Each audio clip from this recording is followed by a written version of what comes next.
Ce partenariat de CMA-CGM avec l'UICN, c'est d'abord la prise en charge complète, la compensation carbone de l'événement UICN pour qu'il soit carbone neutre. Ça va être la responsabilité de CMA-CGM.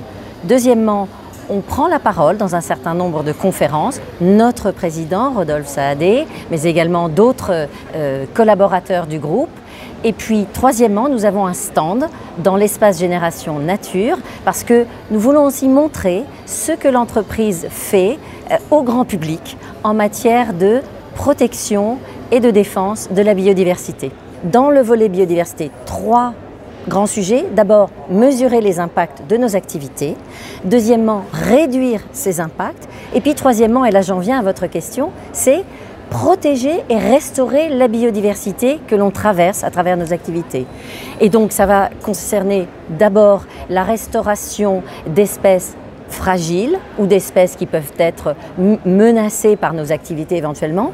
On est partenaire de différentes ONG et centres de recherche qui ont développé la restauration de massifs coralliens.